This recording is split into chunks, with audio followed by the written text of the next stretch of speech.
Welcome in, everybody. It's Wednesday night. Dave Celentano here with Guitar Tricks sponsored Wednesday night class.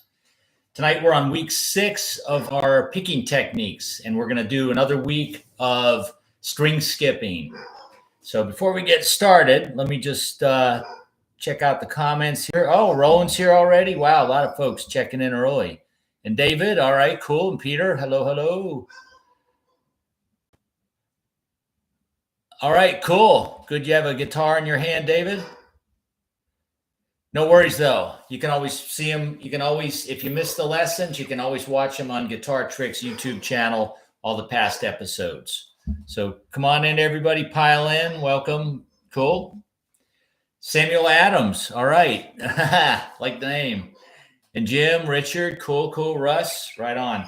So quick little review. Last week, we're working with string skipping. We're going to get a lot more into that today using arpeggios. Last week, though, we were focusing on scales. So I got just a slightly bluesy tone here going. And the exercise that's really good to start with, even for beginners, is just the old 1, 2, 3, 4, right? But what we did last week is I skip a string. So I go from string 6 to string 4, then string 5 to 3, string 4 to 2, string 3 to 1. All right, so hopefully my dog barking in the background is not too much of a nuisance. Hey, Maverick, you got to knock it off.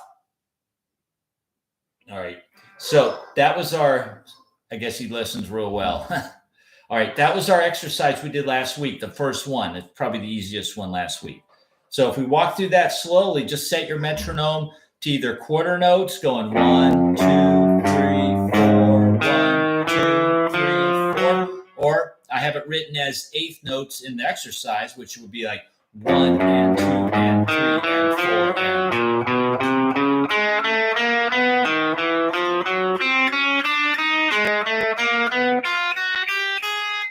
Up a fret and do it backwards. String 1 to 3, string 2 to 4, then 3 to 5, 4 to 6.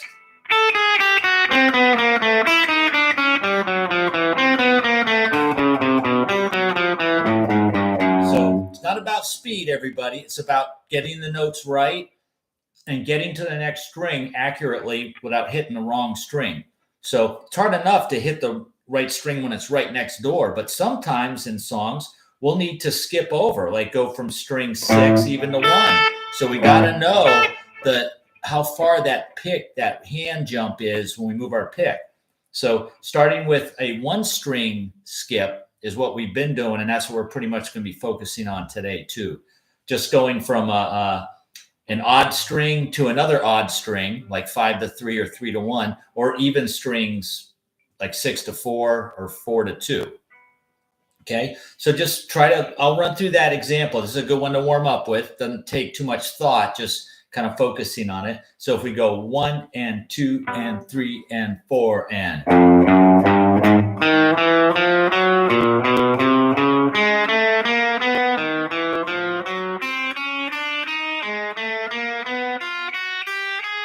then up a fret backwards.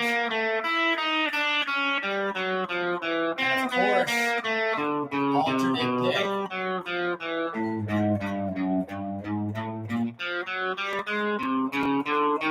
Sorry, I'm trying to keep it the same speed.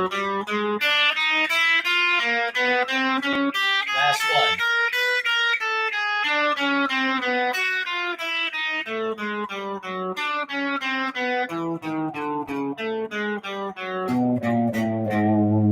Okay, and etc. You can move up the neck with that. Let me go ahead and close this little window here. All right. So that was the basics last week. And we also did some scale ideas. 3 notes per string is really cool to do string skipping with, as well as your pentatonic scale. Like the pentatonic pattern 1.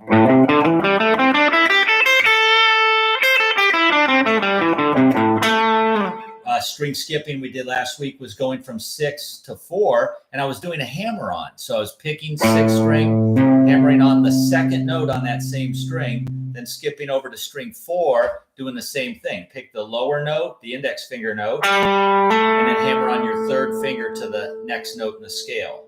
Okay, so it was going. And then backwards.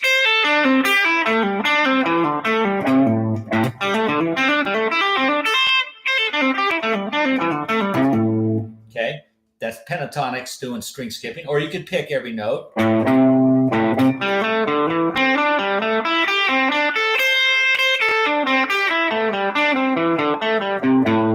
Okay, then we also did 3 notes per string with a couple different patterns in D Dorian, like a D Dorian shape.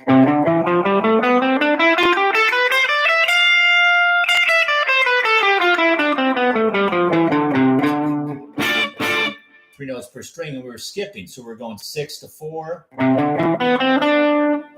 5 to 3, 4 to 2, 3 to 1. That kind of idea. And backwards.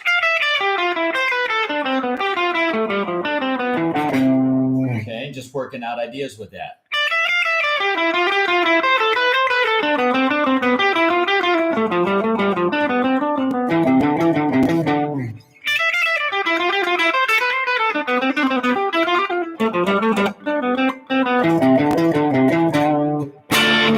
That kind of stuff.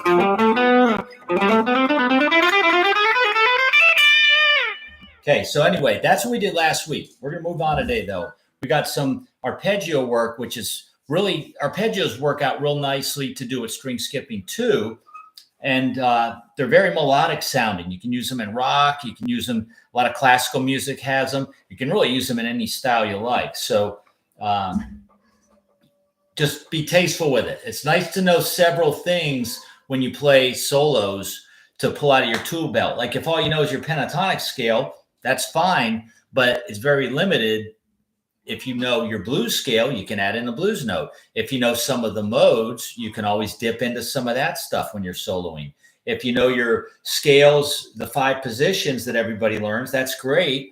But how about learning the 3 note per string scale patterns? There ends up being 7 of those if you break it down. Because all these different options, I know it's a lot to think about, but they give you ideas when you solo. Gives you more tools in your tool belt, more colors on your palette so that you can create a lot of tasteful ideas. So adding in arpeggios is a nice way to sound real melodic. And string skipping is cool too, because it doesn't go in necessarily sequential order. Like a lot of folks, when I hear them solo, when some of my students, not everybody, but some of them, they go up and down the scale. And what they'll do is they'll go,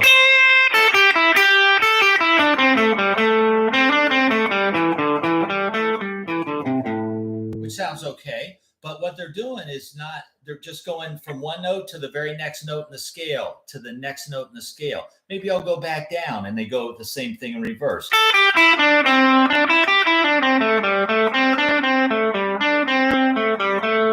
Okay, if string skipping though forces you to break that up so it doesn't sound so, one note to the next in sequential order. You're kind of, it gives it a little more of a random sound. And when we work with the arpeggios, you're really going to hear that because the notes of a chord are every other note in the scale. So right away, playing arpeggios is a really cool way to break things up. Instead of always sounding like doing the next one, maybe you could take and go every other note in your scale. Hang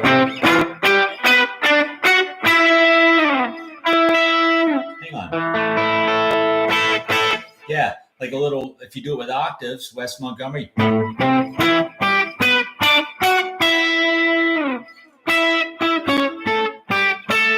So you make those big jumps and they sounds nice. It's very colorful. Let me just read the comments right here real quick. JV, cool, subscribe, cool. Doing great, JV. Thanks for asking. Hey, Second Chance Band from Connecticut. Hello, Marianne. Good. And David's, let's see what David's saying here. The second pick stroke in bar 1 begins for a downstroke. Really hard to not do it. Carefully, or certainly being able to do it up or down is good, but how do you decide which is optimum for efficiency, alternate or sweep? All right, so if we're talking about the example 1 for today, Dave, on week 6 of 8 picking techniques, example 1 is a 2-string E major arpeggio. So that's a great question, Dave. Ties in with example 1.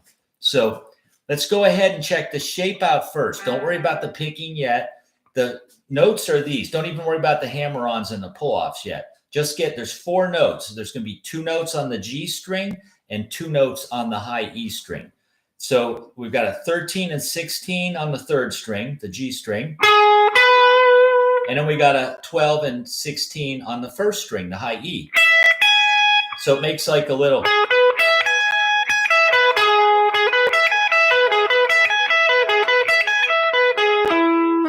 Okay. Actually, that last note's in the chord, but it's not in the tablature, so don't worry about that. So those are the 4 notes we're going to do. Now, to get a little fluidity out of it, I'm adding a hammer on. So I'm only picking the 1st note, hammer on that 3rd finger to the 16th fret, and then I jump over and do an upstroke on the 12 on the 1st string, and then a down on the 1st string, 16th fret, pull off, and up on the 3rd string, 16th fret, and then it repeats.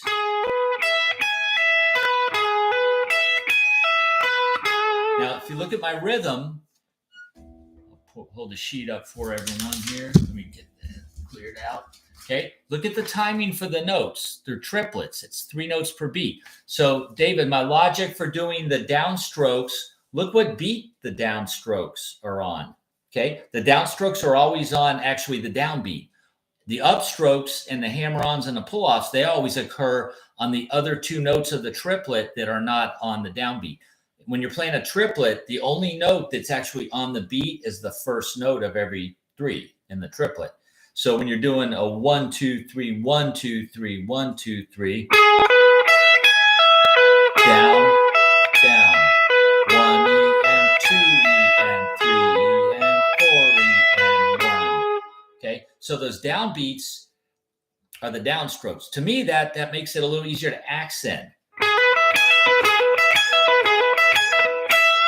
See how it feels it? You can feel the da da da da da da da da da. Okay, rather than.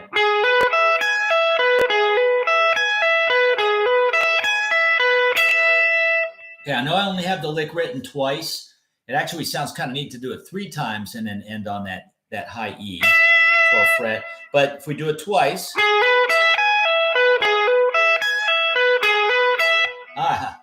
if we do it twice, I'll get it right, folks. Okay. That would be that one, the E major. Okay, comments are coming in. King 50 saying, if you look at just when you pick, it is alternate picking. You're right, King 50, exactly. And then also, too, if you think about it, when you do your downstroke, it's pushing the pick towards the next note that you got to pick, which is the 1st string.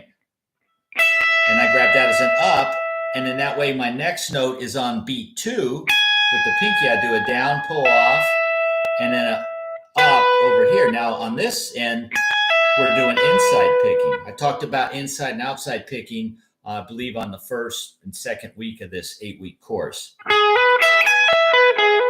But it's not so much inside and outside picking as making your pick angle so that when you pick, that last stroke, when you're going to hop to another string, that last pick stroke needs to be above the plane of the string. So see, when I pick, my downstrokes go like this. See, I'm above the strings. I'm kind of exaggerating it. And when I do my upstroke keeps the pick in the strings. You can see the pick sticking out underneath the plane of the strings.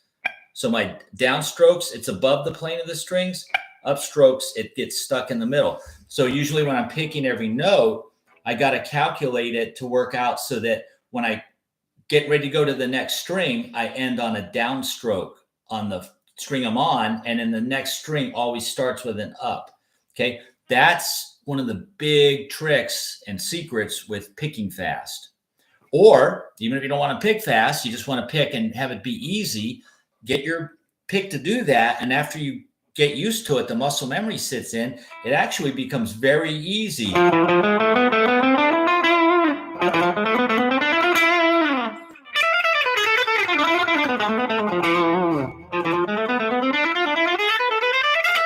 It's real easy to pick fast without putting much effort into it if you've got the proper technique. What I'm showing you folks now is not necessarily the best way to pick. There's several really good ways to pick. There's several correct ways, but there's also, everybody listen to this, there's also a lot of bad ways to pick. And what I'm trying to do is show you folks some of the better ways to pick. And if you're not picking with these ideas I've got, you might want to self-examine your picking technique and just, reevaluate it. Okay. So that's the big thing. If you want more details on this, I got a ton of curriculum on my own that I can point you at and share with my individual one-on-one students. Feel free to book a live lesson with me. You can reach me through Guitar Tricks or my website, davesalentown.com, and I can help you out with that.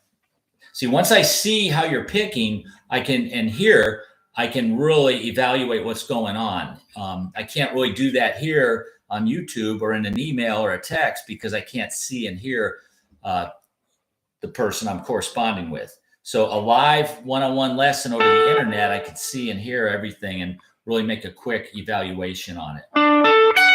Okay, so we got that first arpeggio. You're right, King 50, it is alternate picking, all right? Dave's saying, I see that, but the question is, how do you choose what is optimum? Well, Dave, it just comes down to a lot of experimenting. You could pick, like you were saying, to go down, down, up, but then it makes, I'm not sure what you're going to do with that pass going down, down. What you definitely don't want to do, though, Dave, is do 2 downs or 2 ups in a row, unless there's a hammer-on or pull-off in between. Then that would take the place of it. So right here, if you go down, then the next note will definitely have to be an up. But I like to go down, up, and then the next note will be a down. To me, that way it keeps every beats the same. The down beat's a downstroke. Then I do a hammer-on or a pull-off. And then the last note is the upstroke. If you think about it, there's a pattern right there, Dave. To me, I try to see patterns when I'm working on my own licks and ideas. And when I learn solos from these different guitar players and all different styles of music, even in classical music where it's not even violin or guitar, it's like violin or piano or flute, try to work out a way that's, there's a lot of patterns in music. So there's a pattern here that repeats, it goes down, hammer on or pull off, and then up. The next one's down, and in this case, it's the pull off, where the first time we did it was the hammer on, and then up. So there's a pattern. It's down, hammer on, up, or down, pull off, up. So it's the same. You also want to think about this too, David, and everybody else. When you're playing it, after a while, certain things start to evolve, and they take on like a feel that transcends just doing the individual notes. Okay. So once you get it going, when I play example 3 is a little chord pattern, we're going to arpeggiate with these shapes, and you'll hear it. Once you get the pattern flowing, it has a nice rhythm to it. Okay. So before we do that though, let's check out example 2, which is the same arpeggio we just did, but instead of E major, we're going to make it E minor. Okay, what do you got to do to make a chord minor? Flat the 3rd. Okay, and Dave, you're saying accenting the downbeat or first beat makes sense. Yep, that's exactly it, Dave. So you're going to feel it when you hear this.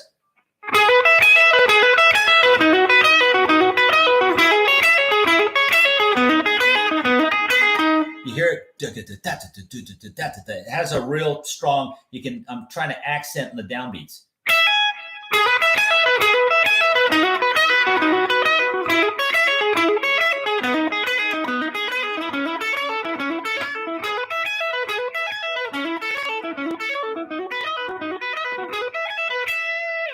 Okay, so let's check out the E minor lick.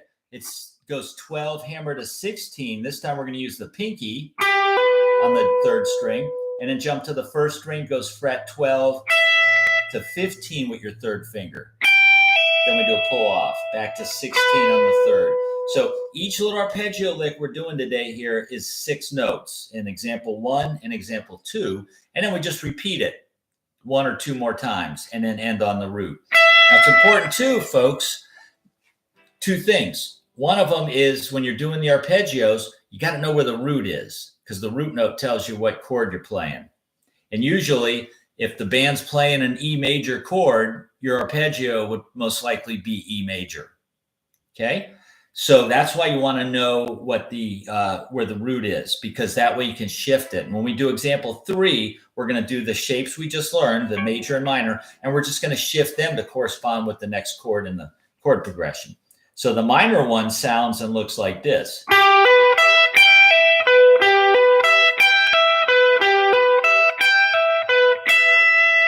And I only have it written twice. Here it is twice. And then see how I end on the root? The root on both of these is that 12th fret on the first string. So when you're doing the shape, that first string index finger note is going to be the root, no matter whether you do E major or E minor. And then if we transpose this to a D chord, well, D on the first string would be on the 10th fret. Okay, so we'll just do the same geometric shape as E major. Move it back 2 frets so that it's the same shape. You might have to do a little calculating in your heads. Just move every note. How many frets down do we move it from E to D? 2. So just move the whole shape. That's 1 fret. That's 2. So that would be your D chord. Okay, so you got to know the shape and where the root note is. And now the second thing I said is get familiar with the shape of it. Because whenever you do this shape on strings 1 and 3, it's always a major arpeggio shape. And if you do the minor one I gave you for example 2, that's always a minor arpeggio shape. Here's something neat, little added bonus, everybody. Listen up, write this down. These shapes, for example 1 and 2, this is really cool. The same geometric shape, the same patterns work on strings 2 and 4 as well. It's a different chord, different notes, but the shape is the same. The picking, the fingering will be the same. Like if I take example 1, which was this, an E major, and I just move everything up a string like this.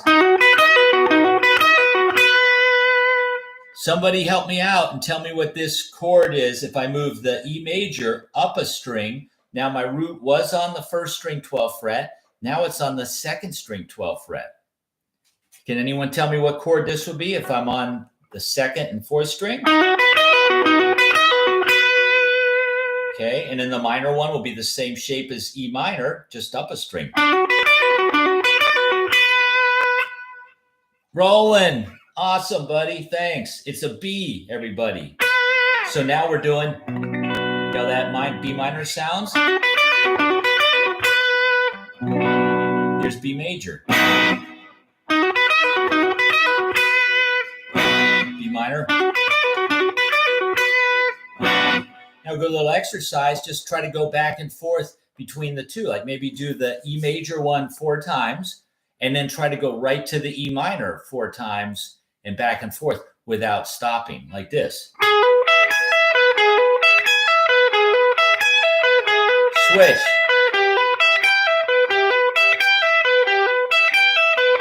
Switch back.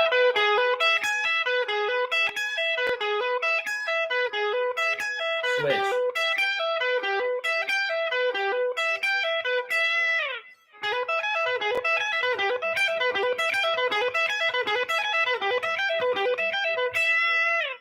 Works on the D and B string.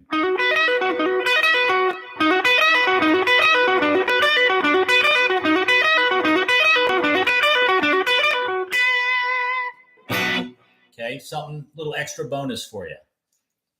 So you can take chord progressions, like I always kind of bring this up, and you can apply these arpeggio shapes and just find where to do them for the chords. So let's do example 3. Let's roll down the line here. Check out example 3.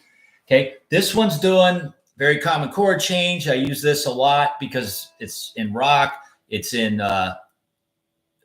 rockabilly, it's in classical Spanish classical music. It's very common. Okay, in this case, we're going to do E minor, key of E minor. We're going to start with an E minor chord. Example 3, we're looking at, everybody.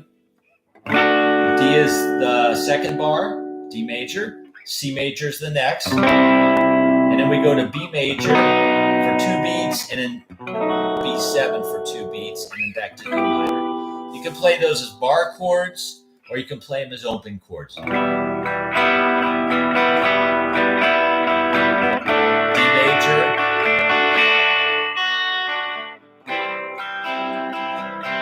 then C, now the B chord, and B7. You could even just do B7 for the whole bar at the end. So you go E minor, D, C,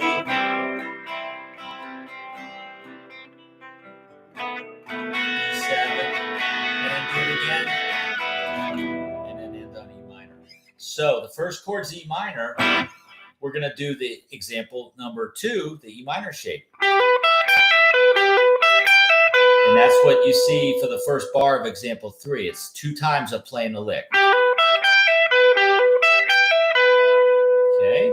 Then we go to D major. So where's D? For all of these, the root's going to be on the first string.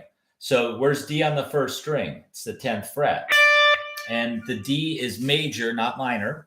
You know a chord's minor when it's got a little M next to it. Like the E has a little M on the right side. That means it's minor. If a chord does not have a little M, it's implied that it's major.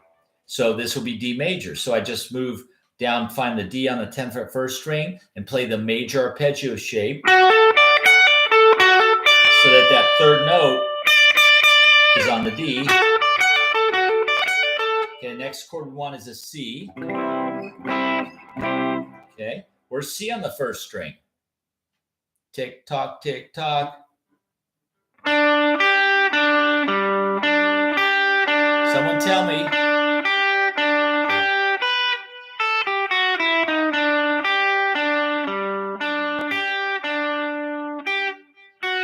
Ah.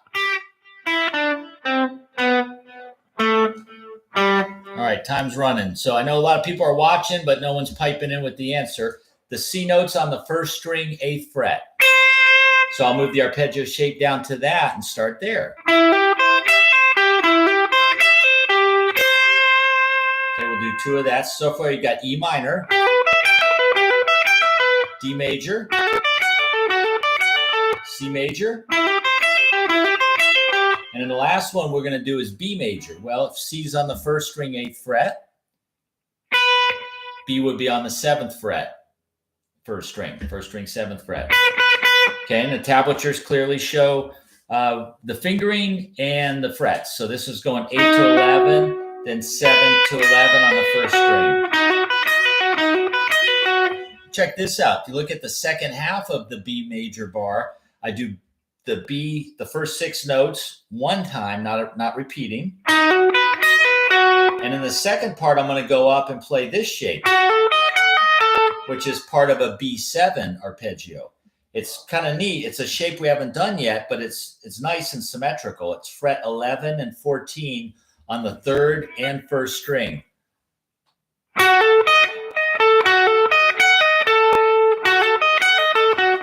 Yeah, David, you got 8th fret was for the C. You're a little bit late, but appreciate it. Yep.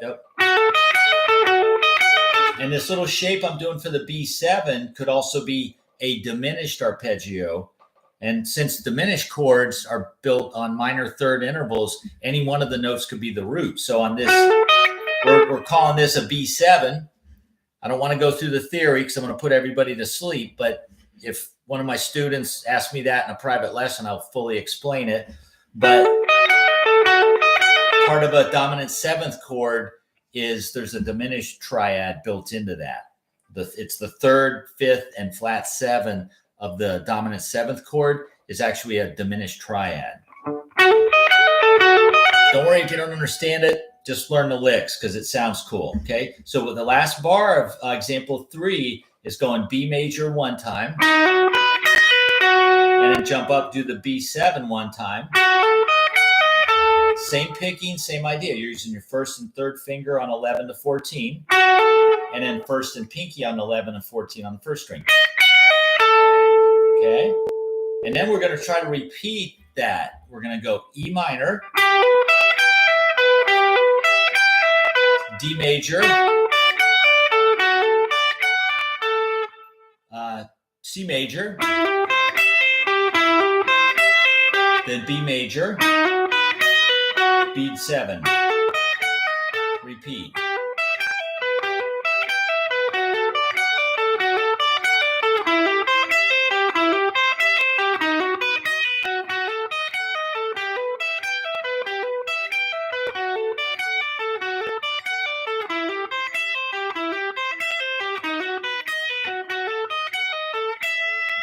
And then end on the E minor to resolve it.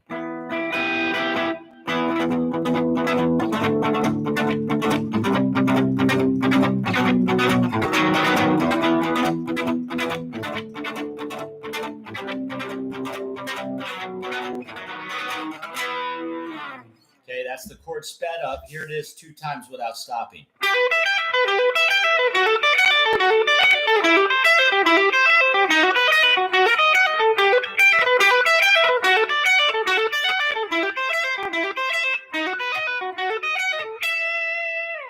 Get the idea. Yeah, no worries about that, Dave. There's a little slight latency over the internet. Yeah, Russ. Yep, you're very good here. It is the chords, because Nights in White Satin from Moody Blues is in E minor. Yeah, I think that's just going. I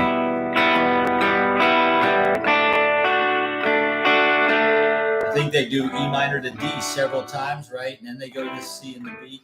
Yep, that's another good one. Stray Cat Strut from the Stray Cats, that's doing the same chord progression in the key of C minor. Sultans of Swing from Dire Straits does the same chord progression in D minor.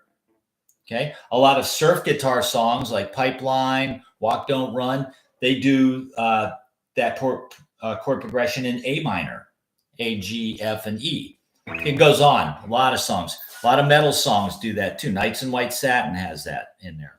So pretty cool stuff. Now think about this, folks. Why would we even want to bother working on this stuff? Well, there's a lot of popular songs that involve string skipping. So if you've got a few other exercises to develop your technique, when you play those songs, it's going to make them easier.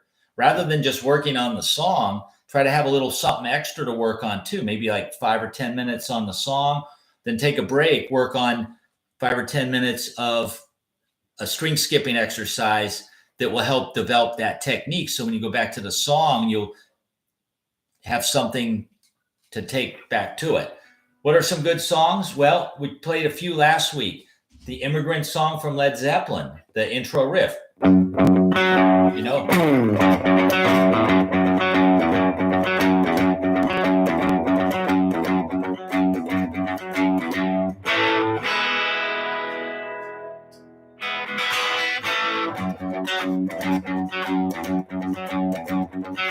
Okay, that riff is it's cool, but if you're not accurate with hitting, going from 6 over to 4 and back to 6 real quick.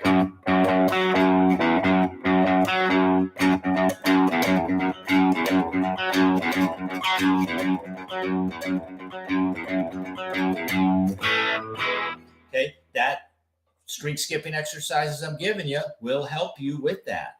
Okay, how about this one?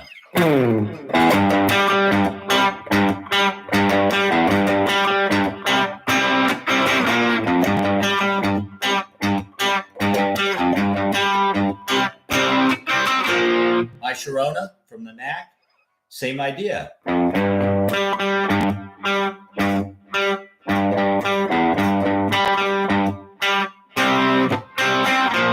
It's not as complicated to play as the Immigrant Song, or it's not as fast, but it's still string skips. What are a few other string skipping songs? And then how about this, folks, since we got quite a few listeners here, see if you can, in the comment area, pipe in some songs that use string skipping. I'm going to quickly change my sound for 2 secs here and demonstrate another one. This is great on acoustic guitar. Some of my acoustic players love this. This one.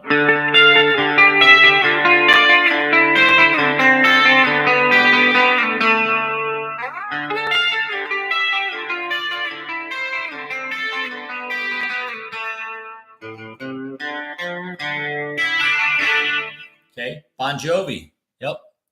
Oh, Rush, you're very welcome. Cool. Yeah, Bon Jovi, Wanted Dead or Alive. Richie Sambora is the guitar player. Yeah, I believe he's doing this on a 12 string. So that even makes it a little more challenging because you got to hit 2 strings, that pair of strings on every single note you pick. But that's doing the same idea. It's going from strings 4 to 3 to 1 to 3. All the way down the line. He never plays the second string.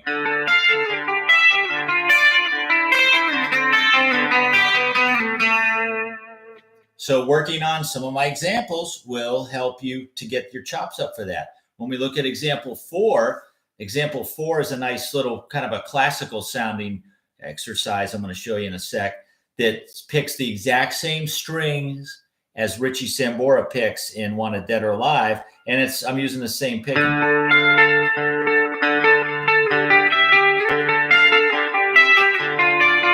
Actually, on the Bon Jovi song, I'm going down, down, up, up.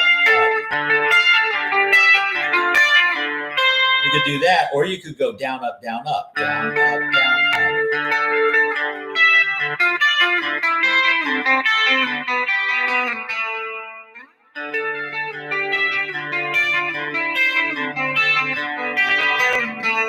You do that too. The down, up is what I'm going to be doing in example 4. But cool. Yeah. All right, Marianne. Yep. All right. Cool. All right. Wait a sec. David, all right, let me back up here for a sec. So David's saying Wayward Son, that's the Kansas song, right? Let me get back to my little more rock and roll bluesy sound here. Let's get that going. Okay. Dave saying Carry On or Wayward Son, that's the Kansas song. String skipping. Not sure which part of the song has the string skipping, Dave.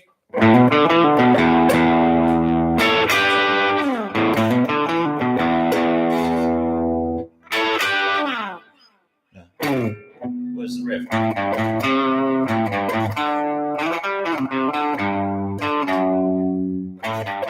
See, there's no string skip in there. I'm not sure which part. And in this part.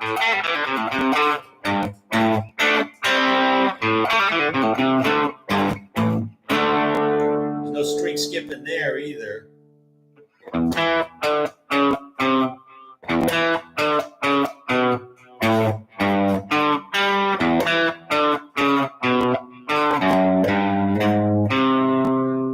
String skip in there, well, except right off the top. That is.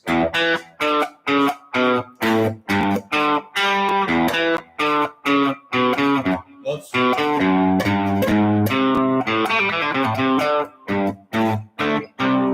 That's a great tune, though, David. Yeah. Oh, Wayward Son is under the solo. All right, interesting.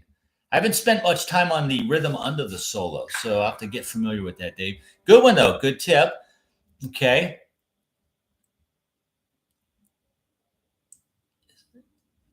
All right. In Guitar Tricks, it's the lesson, new time, new key under the solo. Cool. Oh, Abel just showed up. Right on, Abel. Cool. And then Marianne is saying Green Day's Good Riddance. Let me do something for a sec.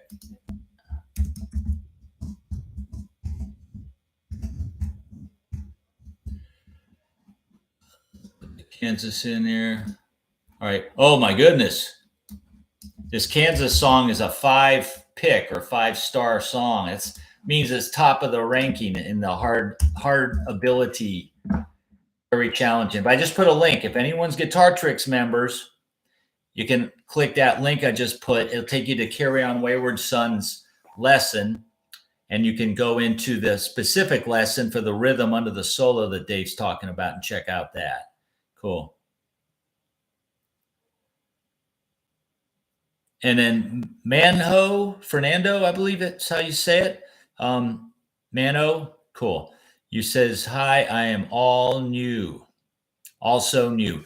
Yeah, well, just join in. These are free classes. Most of what I'm doing tonight and the next couple of weeks will be a little bit advanced for you if you're just starting out. But I'm planning on doing some really basic one-on-one strumming, acoustic guitar strumming ideas and some finger picking stuff in the future coming down the line for just more on a beginner level. I know some of this stuff I'm talking about tonight, but we've got a wide variety of students on Guitar Tricks too, as well as myself. So it's not all about high technique stuff that's above people's heads. I do that because I do have some students that are more advanced and been playing a while, a little more experienced, but I got a lot of students that are beginners too. So I try to break it up and give a little variety in these free classes that Guitar Tricks is sponsoring. All right. So Marianne, you said time of your life.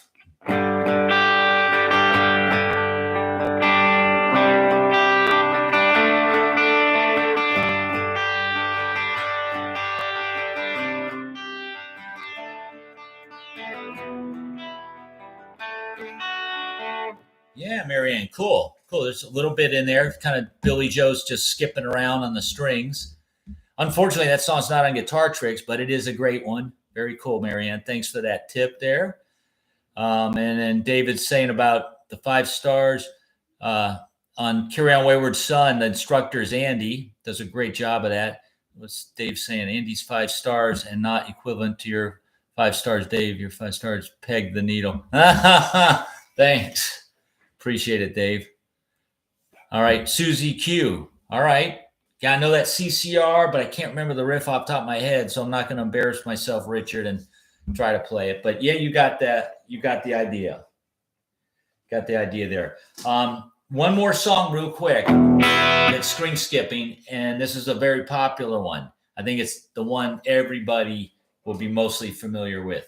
It's Guns N' Roses' Sweet Child of Mine. That intro Slash does is classic, and it's got a boatload of string skipping.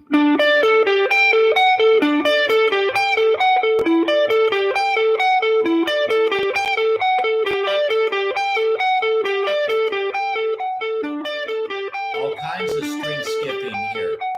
Going from 4 to 2, 3, 3, 1, 3, 1, 3. There's all kinds of string skips in there. And to play it in time nice and smooth, not easy.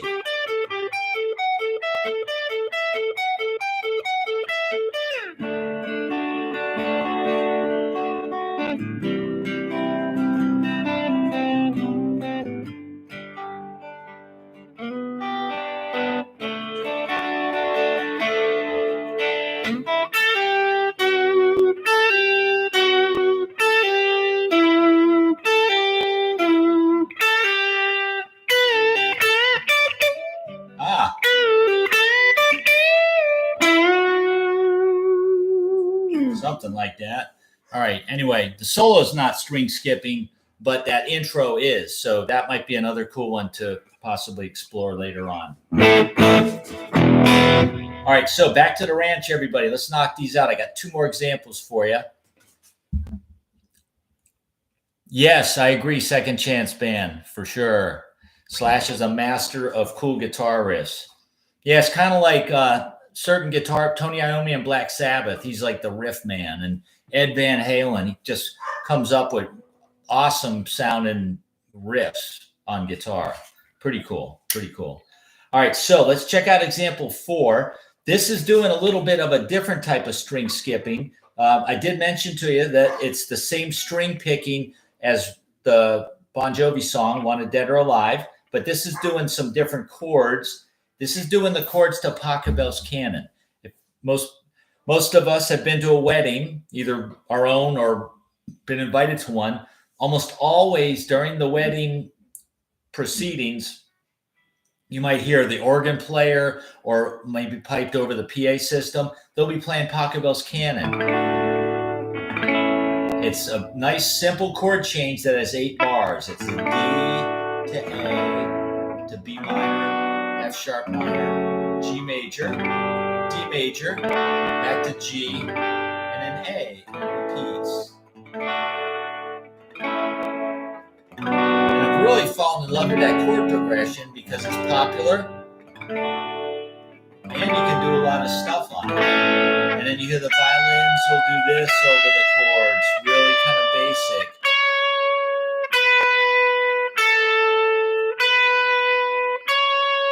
And then we're familiar with this. One more time.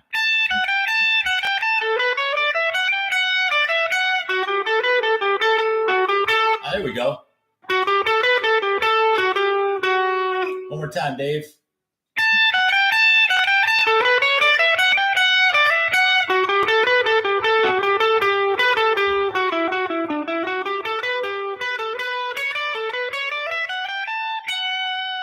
Okay, that's like the fastest part in the tune is that real quick melody. But that's not what we're here for. We're here to figure out the chords, which I just went over, and we're going to arpeggiate those. I've got, in fact, just so if you want to see something kind of crazy, I've got on one of my albums, let me just do this real quick. I do a rocked up version of Pachelbel's canon.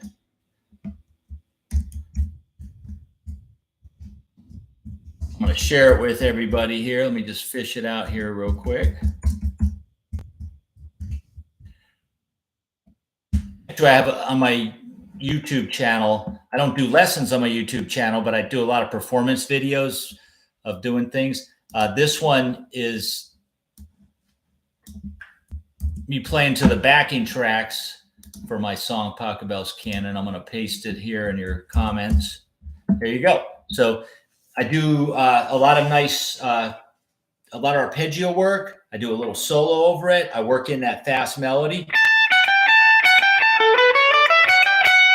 And then some 8-finger, 2-hand tapping stuff in there, just following the chords. It's like a rock version of Pachelbel's canon. So what we're going to do here, though, is not on the recording I just presented, but we're going to take the chords, arpeggio style, and we're going to work on string skipping. So we're going to be playing a note on string 4, then string 3, and then string 1, then back to string 3. And we're going to skip string 2 the entire time. Everything we're going to do here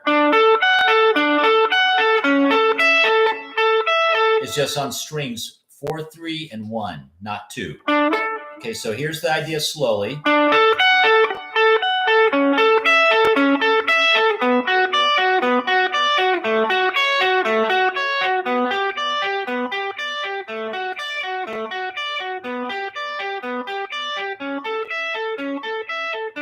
One more time.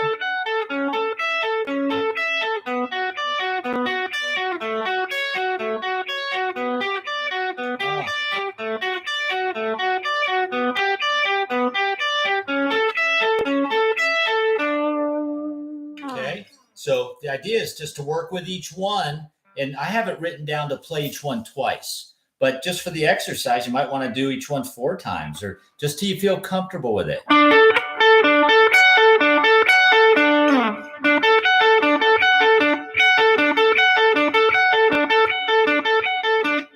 Okay, I mentioned the Bon Jovi song, Use That Picking. You listen to Eric Johnson's Cliffs of Dover. He does some really cool string skipping arpeggio work at the intro to that. It's got that nice little guitar solo that starts out. Okay, check that out. And then also Steve Morris. Now, these 2 guitar players, Steve Morris, Eric Johnson, are phenomenal players. They're really high caliber players. Might be above a lot of the students' heads in terms of playing ability, but just to whet your taste buds, and you can hear, I'm trying to give some examples of guitar players using string skipping to hopefully encourage you folks to explore that and try to work some into your picking and your playing. Okay, so take it slowly, and let's go with 2 times on each one. Okay, That's the D major one. And then I'm just playing every chord here in the Pocketbus canon is a triad. It has 3 notes. So the D chord is D, F sharp, and A. There's your D, there's your A, there's your F sharp. And I'm just making up a little lick or sequence with those notes. So we could do that, or we can go. Or we can go. Or we can go. Or we can go. Or you can sweep it.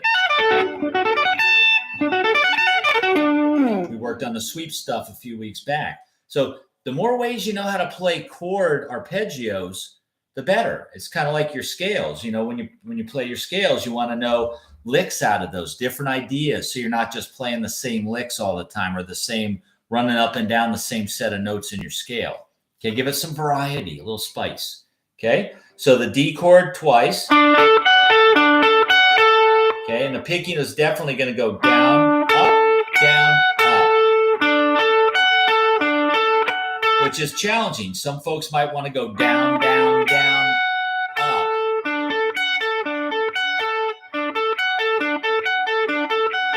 But my whole thing with everyone here is try to get the hang of this alternate picking too while you're doing the string skipping. Okay, the next chord is an A major. Now, here's what we want to do. When you're connecting chords, if any notes are the same in like 2 adjacent chords, it's always a really good rule of thumb to leave those notes the same, like don't move them. That's called voice leading. So in the D and the A chord, they actually share a note. Both of them have an A note. So the A note's that 3rd string, 14th fret. And the D chord. Now when it goes to A, the notes of the A chord are A, C sharp, and E.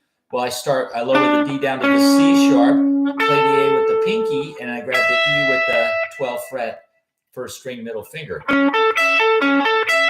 Okay? Just when you connect your chords, try to do so in the shortest possible manner, the closest proximity. You don't necessarily want to go, which we could do if you just move it back and start on the A. Those are the same notes, A, C sharp, and E, but not in the same order. Here it's C sharp, C sharp, A, and E. You can play the 3 notes of the chord in any order.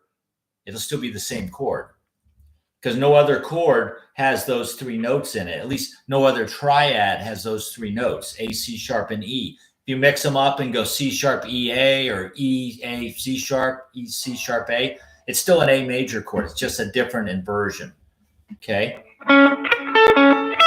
Okay, then when we go to B minor, there's actually no notes in common between A and B, so every note's going to have to change. Yeah, so we're going 9 on string 4, 11 on string 3, 10 on string 1. And then to go to F sharp minor, well, the B has a B, D, and F sharp. The F sharp minor chord, well, right there, the F sharp's the common note. The F sharp minor is F sharp, A, and C sharp. Okay? So from the B, I'll keep the F sharp the same. I might have to change fingers, but the note's going to stay right there. Now I'm going to play the 7 on string 4, 11 on string 3, and then 9 on string 1. That's your A, F sharp, and C sharp. A good idea too, folks, if you like this, practice 2 chords at a time, 2 bars at a time. Like get used to going D to A. Just get that locked down.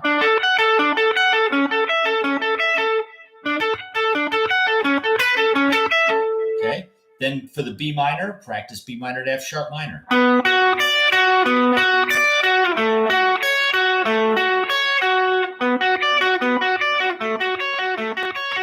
That's how you're going to get good with anything we do, folks, is don't try to keep playing the whole thing over and over again. It's fine to run through it once or twice just to kind of hear and see where you're going with it. But when you're actually practicing, rolling your sleeves up and working on it, just do tiny little sections and get each section sounding really good. I know it's tedious, but it'll build your patience. It's part of becoming a really good musician, really good guitar player. And all my musician friends, even if they're other instruments, bass, saxophone, they usually practice hard things, complicated new items to them. They practice those in small chunks. Okay, this is not new. I'm not creating something brand new here. I'm just sharing with you my experience, that me and then all my friend musicians, this is how we practice. The good musicians, the ones that are really good. And even if you're just starting out, don't we want to eventually get to some level of proficiency? Just start trying to practice the way the pros do, and you'll get there quicker. Okay, 2 at a time. So B minor to F sharp. Just lock that down. Again. And by the way, we should be doing this with a metronome too. I probably won't turn it on tonight, but you get enough of that every week with me anyway. So, okay. Now, once you get those 2 locked down, if you got the first 2 already locked down, now try to connect all 4 bars. So go.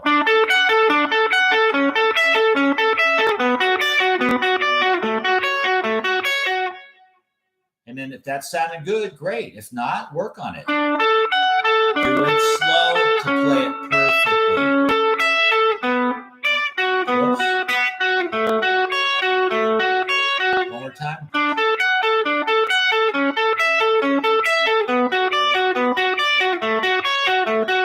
Okay, the next one is G major. We're going to practice G major to D. The G is the 9 on string 4, 12 on string 3, 10 on string 1, and back to 12, string 3. Okay, then we're going to jump down to the D. We're not going to do the high D we did up here. We're going to connect. The connection from G to D, the common note, is the D note, which is the first string. I'm going to leave that note the same, but change now to the D chord as D F sharp A. It's kind of tricky because we're going from the pinky to the ring. Okay,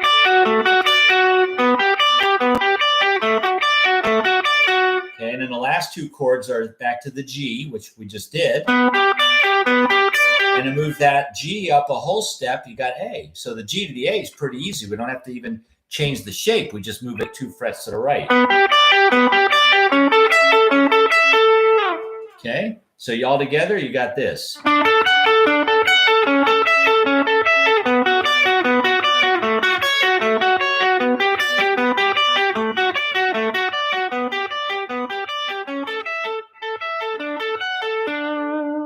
Okay, kind of neat.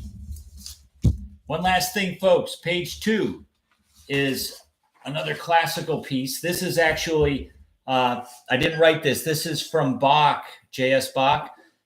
It's called Bedinnery. It's the first couple bars of it. And it's actually written, it's a symphony. It's part of a symphony with several instruments. And this is the flute part. Probably heard this. I know we're wrapping it up here in a sec. Okay, so this one's going like this. And then it repeats.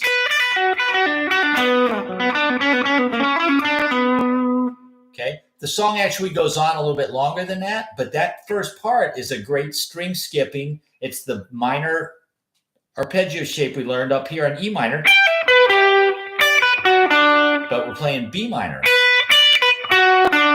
And then we're adding string 4 at the 9th fret. That's another note in the B minor chord. It's the root. And here, Bach's not just playing it straight up and down, like I was having you folks do. He's making up an idea with it. It's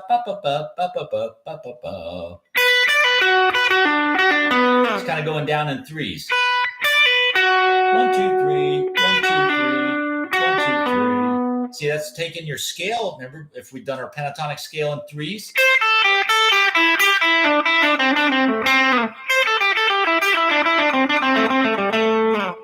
You apply that, instead of doing it to a scale, do it with your arpeggio.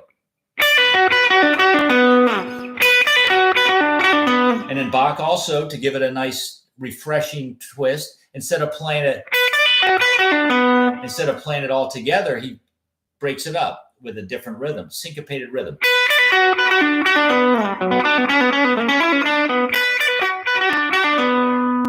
Like that. Here's the whole first section.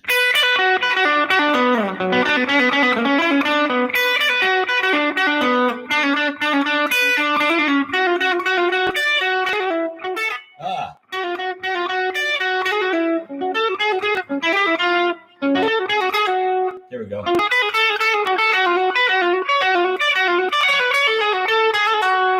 One more time.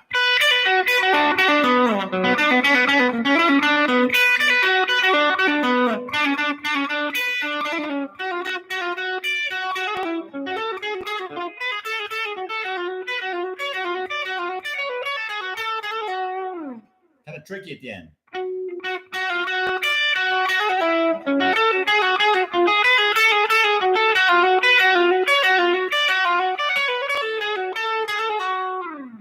So some really good ideas here, folks. If you take any one of them, you don't have to do all this stuff. Just take one that bites you, that you like, and then throw that into your practice. Try to lock it down and get it tight. So want to let everybody know before you sign off, I'm actually going to take next week off. Got a little vacation coming up.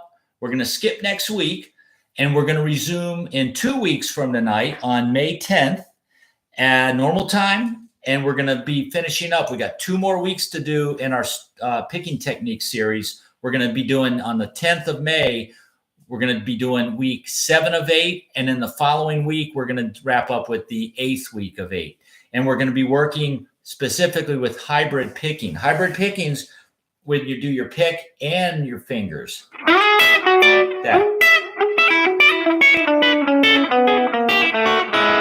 That kind of stuff.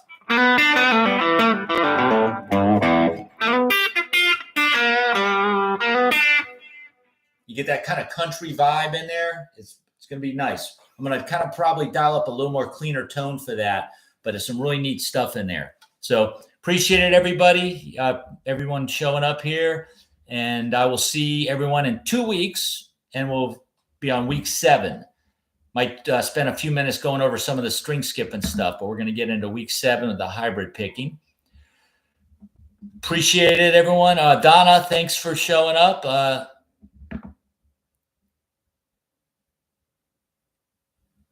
Cool, Donna. Good to hear. All right, good deal there. And Danny, always late on Wednesday. Yeah, no problem, Danny. You can always watch these later after the fact on Guitar Tricks YouTube channel. You're very welcome. Appreciate it, King 50. You have a great week too, and I'll see everyone in 2. JV, appreciate it. Thanks, David. Thanks, Dave, putting all the picking exercises to use as a warm-up. Yep. Yeah, try to use some of these. They really help out. I spend, I don't want to scare everyone, but I try to spend like an hour, half hour to an hour a day just working on my pick chops. And then I spend time working on other stuff on top of that.